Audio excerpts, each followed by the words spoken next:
के बगैर बात नहीं करता।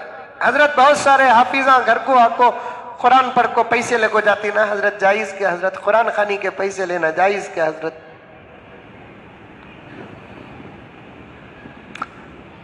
पड़ोसी मुल्क पाकिस्तान में एक बहुत बड़े आलिम दीन है हजरत मौलाना मुफ्ती ज़रवली खान साहब, उनके उस्ताद मोहतरम हजरत मौलाना मोहम्मद यूसुफ बन्नौरी रहमतुल्लाहि अलैह, उन्होंने फरमाया कि जितना देते हो अगर कम है तो ये कुरान की तौहीन हो गई। घर में आकर वो कुरान पढ़ते हैं तब भी आपको पैसे देना पड़ेगा।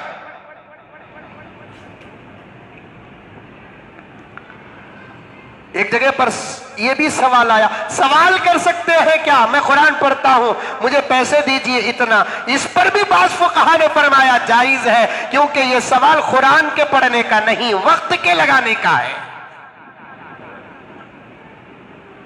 कभी जवाई को 1 लाख रुपए जोड़े को देना हजरत जायज क्या, पूछे।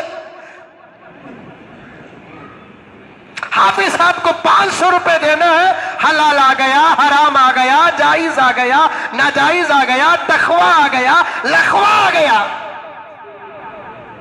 मुझे नहीं मालूम है कि उलमा को देते हुए पेट इतना क्यों जलता है, इमामों को देते हुए पेट इतना क्यों जलता है, मुअज्जिनों को देते हुए इतना क्यों पेट जलता है, खुतबा को देते हुए इतना क्यों पेट जलता है, मुदर्रिसीन को देते हुए इतना क्यों पेट जलता है। यह हाल अवाम का नहीं बल्कि खवास का भी है, मस्जिदों के जिम्मेदारों का भी है।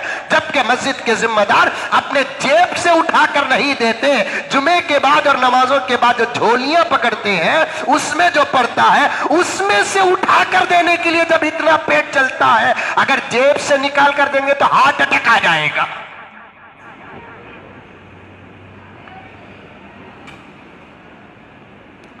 हजरत मौलाना अशरफ अली थानवी रहमतुल्लाहि अलैह फरमाते हैं, जिस मोहल्ले का इमाम माशियत में परेशान हो, अल्लाह ताला उस मोहल्ले की बरकत को खत्म कर देते हैं।